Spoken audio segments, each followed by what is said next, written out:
नमस्कार, आप देख रहे हैं लाइव हिंदुस्तान। दिल्ली विधानसभा चुनाव के परिणाम लगभग तय हो गए हैं। 48 सीटों के साथ राजधानी में पूरे 26 साल के बाद बीजेपी एक बार फिर से सत्ता की कुर्सी संभालने जा रही है और 11 साल से सत्ता पर काबिज आम आदमी पार्टी की विदाई अब तय हो गई है।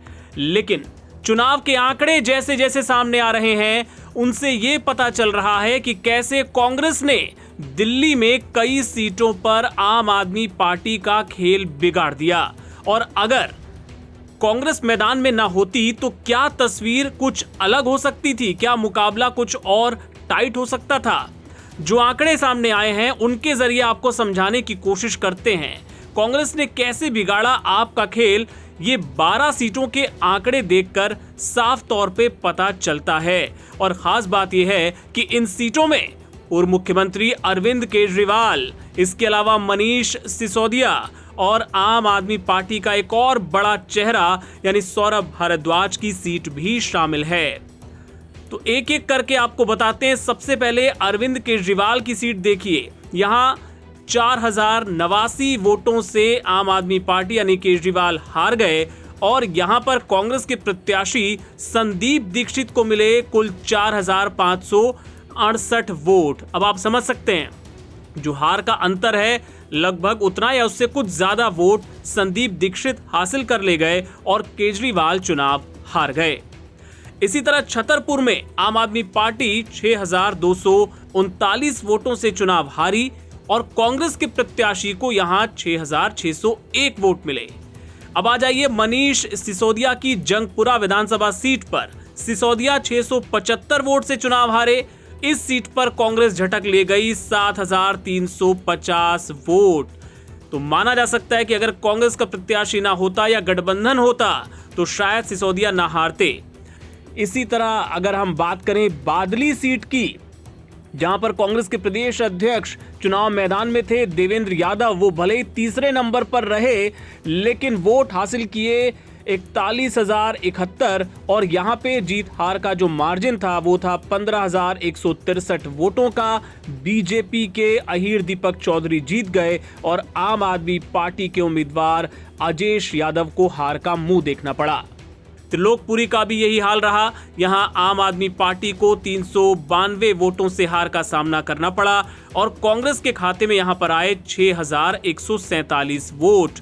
ग्रेटर कैलाश विधानसभा सीट पर भी 3188 वोटों से आम आदमी पार्टी हार गई और यहां कांग्रेस को मिले 6711 वोट।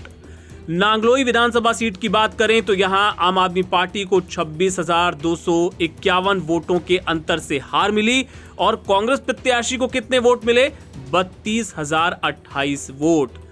तो तिमारपुर में भी कुछ ऐसा ही हाल रहा। यहां पे जीत हार का जो मार्जिन था वो था 1168 वोटों का। बीजेपी ने यहां जीत दर्ज की और कांग्रेस ने कितने वोट झटके? कांग्रेस ने झटक लिए 8361 वोट, जिसका नतीजा ये हुआ कि आम आदमी पार्टी के उम्मीदवार सुरेंद्र पाल सिंह बिट्टू चुनाव हार गए।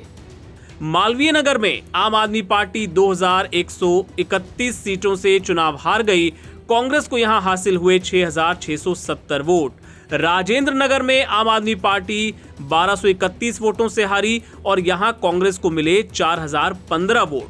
संगम विहार की बात करें तो यहां पर बीजेपी ने महज 344 वोटों से जीत हासिल की और आम आदमी पार्टी के उम्मीदवार को मिले 53,705 वोट और कांग्रेस ने हासिल कर लिए यहां पे 15,863 वोट। तो आप समझ सकते हैं आसानी से किस तरह कांग्रेस यहां पे आम आदमी पार्टी को झटका देती नजर आई। और दिल्ली कैंट विधानसभा सीट पर भी आम आदमी बहुत कम अंतर से यानी 2029 वोटों के अंतर से चुनाव हारी और कांग्रेस प्रत्याशी को यहां मिले 4,252 वोट। अब आप समझ सकते हैं इन 12 सीटों पर क्या खेल हुआ। अगर ये 12 सीटें आम आदमी पार्टी की तरफ जोड़ दी जाएं तो क्या 34-36 वाला मामला दिल्ली में हो सकता था और उस वक्त क्या सीन बनता, ये अंदाजा लगाया जा सकता है।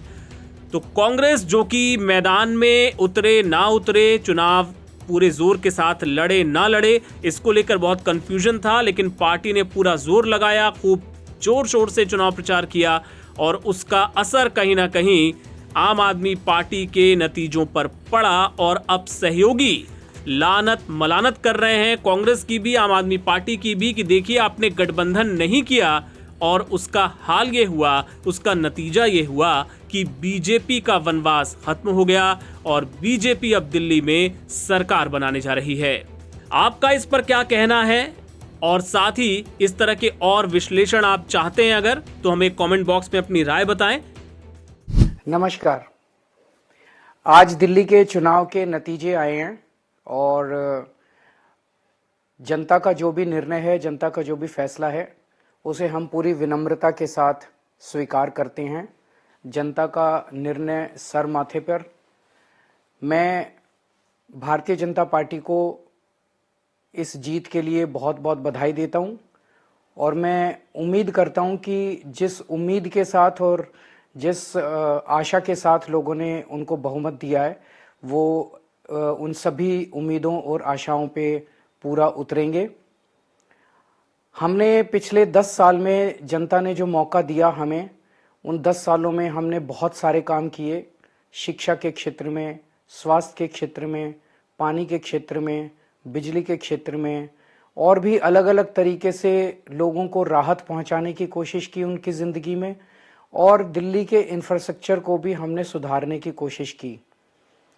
अब जो जनता ने हमें निर्णय दिया है, हम न केवल एक कंस्ट्रक्टिव ऑपोजिशन का रोल निभाएंगे, बल्कि हम समाज सेवा, जनता के सुख दुख में काम आना, व्यक्तिगत तौर पे जिसको भी जो ज़रूरत होगी, हम लोगों के सुख दुख में हमेशा काम आएंगे। क्योंकि हम राजनीति में कोई सत्ता के लिए नहीं आए, हम राजनीति को एक जरिया मानते हैं जिसके जरिए जनता की सेवा की जा सके, जिसके जरिए लोगों के सुख दुख में काम आया जा सके। वो काम हम करते रहेंगे और हमें आगे भी इसी तरह से जनता के सुख दुख में काम आना है। मैं आम आदमी पार्टी के सभी कार्यकर्ताओं को बहुत बहुत बधाई देना चाहता हूं। वो बहुत शानदार चुनाव लड़े, बहुत मेहनत की, उन्होंने बहुत कुछ सहा इस पूरे चुनाव के दौरान। उन्होंने बहुत शानदार चुनाव लड़ा। इसके लिए मैं उन सबको, सभी कार्यकर्ताओं को बहुत बहुत बधाई देना चाहता हूं। नमस्कार। सबसे पहले तो मैं कालका जी विधानसभा की जनता का धन्यवाद करना चाहती हूं, जो उन्होंने मुझ पर भरोसा दिखाया। मैं अपनी पूरी टीम का धन्यवाद करना चाहती हूं, जिन्होंने बाहुबल, गुंडागर्दी, मार पिटाई का सामना भी करते हुए जमीनी स्तर पे मेहनत करी और जनता तक पहुंचे। बाकी दिल्ली की जनता का जनादेश है, हमें जनादेश स्वीकार है। ये मैं अपनी सीट जीती हूं, लेकिन ये जीत का समय नहीं है, ये जंग का समय ही है। जंग जारी रहेगी भारतीय जनता पार्टी के खिलाफ, उनकी तानाशाही और उनकी गुंडागर्दी के खिलाफ।